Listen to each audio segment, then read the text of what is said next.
Hello everyone, it's Sakuems. So this video is going to be a new time lapse, and this piece was made for the YouTube Artist Collective. And if you don't know what it is, basically it's a group of artists from YouTube, and basically we are collaborating on the same theme that was voted by the audience on our Facebook page. So if you want to find out more about the YouTube Collective, I will link the video below that explains everything. But basically, for the second collab, we had to work on mythical creatures and folklore. So basically, I'm gonna explain to you kind of like my process for this artwork, which is called Leucosia. I went through different stages. So I went online and I checked for not exactly mermaid artworks. I did that after, but I didn't want to just get too influenced by what was done previously, because there's a lot of mermaids out there and everyone has done an artwork of a mermaid. So I was like, okay, what can I do to just make it my own?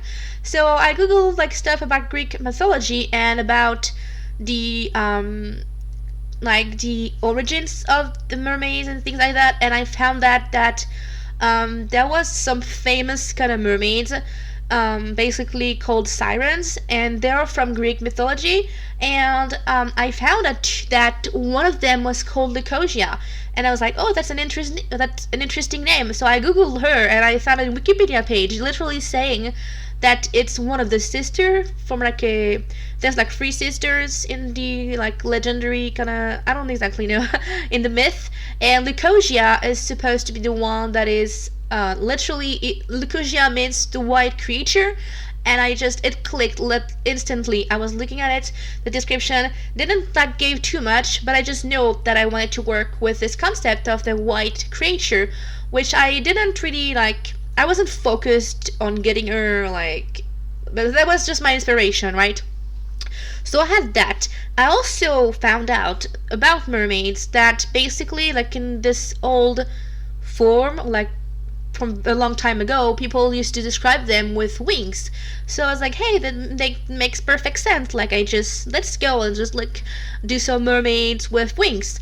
So that was my intention. So I sketched everything, and it was just so much such a struggle. Even sketching it, really, I realized that I was so bad.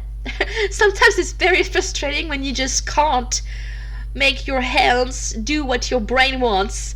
That was very, very intense. The struggle was real. I did this piece very, very last notice, literally 2 days ago, because I went through different stages of major brainstorming session and failing and cleaning sketches that I didn't like, and oh gosh, I even did a live stream for 6 hours working on the piece and I didn't like it.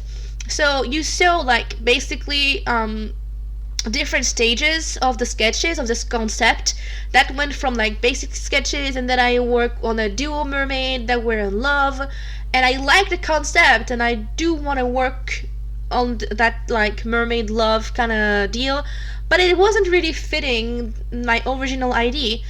And it just looked odd because I wasn't really portraying them and the relation really well, because this is really new to me in terms of drawing two characters. The interaction wasn't really there and it didn't work. So I was like, you know what, I have to just upgrade this idea.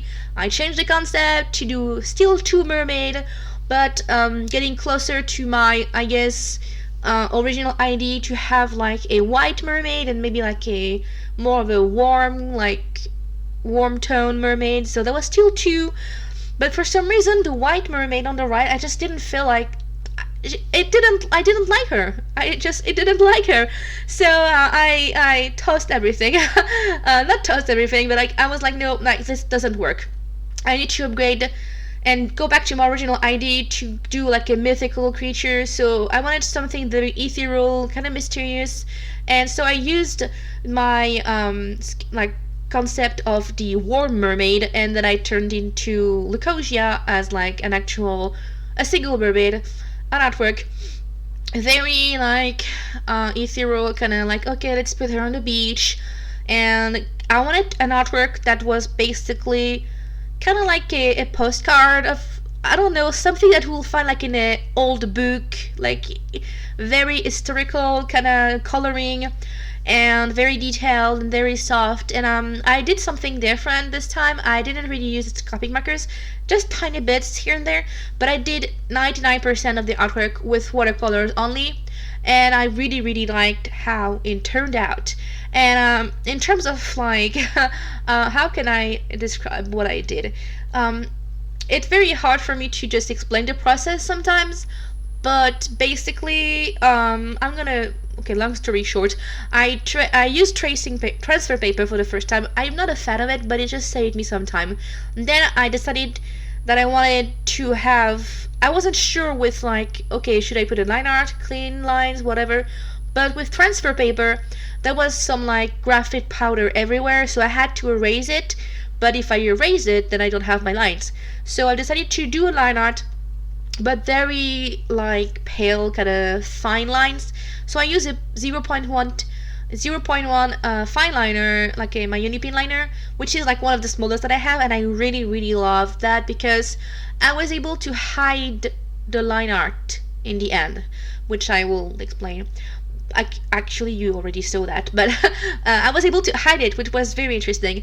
And basically what I did is gradually had a bunch of different layers, and I wanted to have a pastel look, but for some reason this is really hard to shade pastel tones. Like I still need some shadows here and there, so I still like I wanted her to have light color hair, so she has light hair, and but still make her very sensual, not like obviously naked.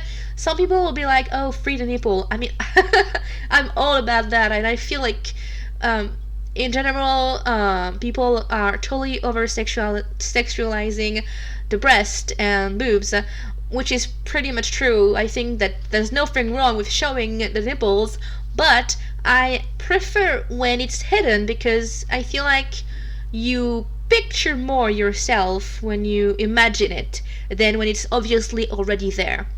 So that's why I wanted her to be kind of like mysterious, kind of like, oh, this is like, you don't get to see everything at once. I feel like it's interesting and was serving the concept. But yeah, I actually I don't have a lot to say about the process. It took me 5 hours just for the coloring, but all my sketching and pre-work took like, I don't even remember how long, a long time, like 10 or 15 hours, I don't remember, but that was very very fun, and I really love how it turned out. And I definitely want to do more of those coloring, like shading type. It was a matter of like basically having like soft shading at first and then gradually had contrast and then smudge everything.